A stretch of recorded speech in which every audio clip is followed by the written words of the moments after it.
Hey, Chris Lipe here with the Recording Revolution on how to use a compressor. You might think, wow, that's a really basic lesson. But have you ever noticed how many compressor plugins look totally different, work totally different, seem to be missing knobs or functions, or that you twist a knob, a virtual knob, and they don't do what they're supposed to do?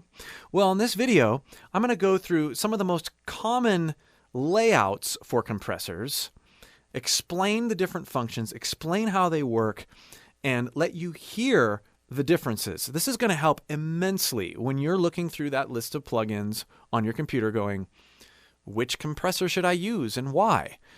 It's going to answer that question for you as well. And if you'd like more help dialing in all sorts of recording techniques and mindsets, click the link below and join my free recording course. All right, the first thing I'm going to do is I'm going to take my mic out of my outboard compressor and I'm going to make it go straight into the DAW so that you can see and hear everything completely transparently right from the beginning. Check one, check one. Hey, hey, hey, hey. All right, you can see my level coming in here. It's quieter and it's a lot more untamed. So the first thing I'm going to do is I'm going to set my level, clear my peak there. Yeah. Okay, I'm going to bring the input level down just a little bit so I'm not clipping. Hey. Now, we're going to first work with a very basic digital compressor with, well, they're all digital, but we're going to work with the C1, which is a very inexpensive compressor from Waves. I like this one because it's very simply laid out, so I can explain the different functions. Any compressor is going to have elements of this plugin, and this graph helps you to see exactly what's happening as you hear what's happening. So the first thing that we want to do is we want to look at our threshold. The threshold, as I decrease the threshold here, I am telling the compressor when to turn on. Okay, so if I am right around minus 20, actually more like we'll go to minus 40. Hey, so the compressor is going to turn on once it crosses the threshold, only if you have your ratio engaged. Right now, I've got a 1-to-1 ratio. What this means, what a 1-to-1 ratio is, for every 1 dB my voice goes up in volume, it allows my voice, the compressor allows my voice to go up 1 dB in volume. Once I increase the ratio, 2-to-1, 3-to-1, 4-to-1, we'll go to 4-to-1 here.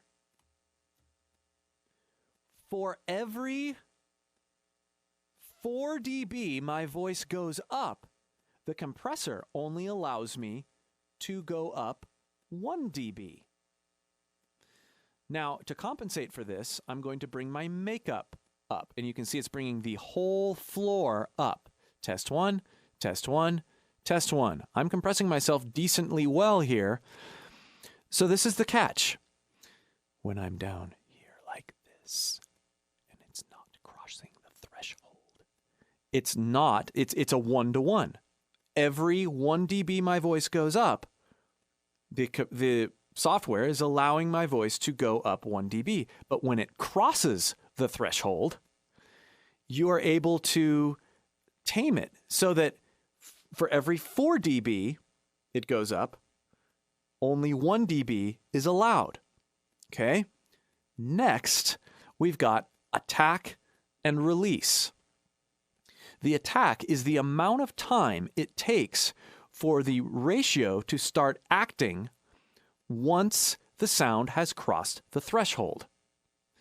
The release is the amount of time it takes for the compressor to stop acting once it is dropped below the threshold.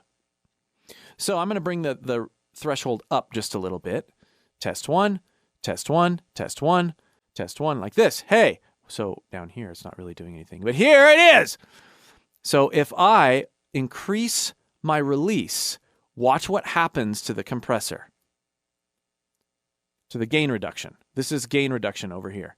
Hey! Now, this has the byproduct, if I've got a long release time, of causing pumping, things that you don't really want to have. So you have to know the tempo and the feel of your track so that you don't get pumping. You want the compressor to be out of the way by the time the next peak comes. That's why you would have a faster release. Hey, hey, hey! If I'm doing that, if I'm doing a line like that, hey, hey, hey! Or if I bring this up, hey, hey, hey! You can see that the threshold or the release is not allowing, it's not recovering fast enough. Okay? Same with the attack. You can let more initial peak through if you want that sort of sound. Hey! Hey! But you can see I'm clipping over here. So there's balances, and you have to dial these in as you're singing, or as your singer is singing, or playing the drums, or playing the guitar, or whatever. These are basic functions of nearly every compressor. Let's move on and explore a couple other features that are not here, but they're on other basic compressors. Here's the stock compressor plugin that comes with Pro Tools. Makeup is called gain here. Test, you can see that same thing. We have our attack and our release. We have our ratio, which I'll put at 4:1 again. Test 1, and I'll lower the threshold down. Test, 1, 1, 1, 1, 1, 1. Very, very similar. But we have another cool function here. We have something called knee. Watch what happens to this graph as I adjust the knee. I have a softer knee. What the knee does, it works kind of like attack in some ways. It smooths out the transition between when the compressor is not acting or when it is acting. Typically, and the reason this plugin has it is because it's a comp limit instead of just a comp. When I've got a really sharp knee like this, and a threshold that's down where I'm almost always accessing it, as well as a ratio that is high, now I'm really acting more like a limiter. If I soften this knee, I might have a really nice, really high threshold, 18:1, but it's not going to act as fast. The transition is going to be more mild. So it's not really acting as a limiter. It is treating those peaks in a more mild way. So knee used in conjunction with attack is really cool. And you can see how that has an effect. All right, now let's go over some modeled compressors that don't have some of these features, and I'll help you understand what they're doing. This is a very common compressor. I mean, almost all the recordings that you like probably have a hardware version of this. Now, but it's only got a couple knobs, as you can see, 1, 2, and then this one here, which is for the metering. So we've only got a gain, test, and a peak reduction, test, hey, hey. So this has got a fixed ratio. So you can't control how much of a limiter or a compressor. It's somewhere between 3:1 and 5:1 is how this feels in terms of the compression. And then our gain functions as makeup or volume or input. So this is the input to the compressor. So what you have to do with a compressor like this is it's really about just accepting how it sounds, how this fixed ratio works, and then adding the right gain after you've set your level correctly. This is a wonderful input compressor to run before your DAW if you have a way to do that. I've done other videos on that. But it's also a great way to kiss your vocals first and then move on to a more limiting compressor. Most vocal tracks and most tracks in generally have 2 different types of compression on them. This is a straight compressor. We're getting the balance and feeling out how it feels. Hey, it's too much. Hey, I like on this compressor to have, between 5 and 7 dB of reduction on my voice. Hey, whoa, it's too much. Hey, hey, hey, hey, hey. Let's keep dialing it in. Hey, hey, yeah. That feels good. You just have to play with the feel. There's no preset that's going to help you dial this in, especially on this. Now we're going to add more of a limiting plugin, and we're going to use the BF76, which is a standard stock plugin in Pro Tools as well, but other DAWs have similar free options. Now here, the way that this compressor works from the attack and release standpoint is different. I'll go over that in a second. But we have the option to do different ratios here. So we're at 4:1 right here. I'm going to go to 20:1, so it's going to act more like a limiter. I still don't have an actual threshold, so my threshold is going to be determined by my input knob, test 1, and my output.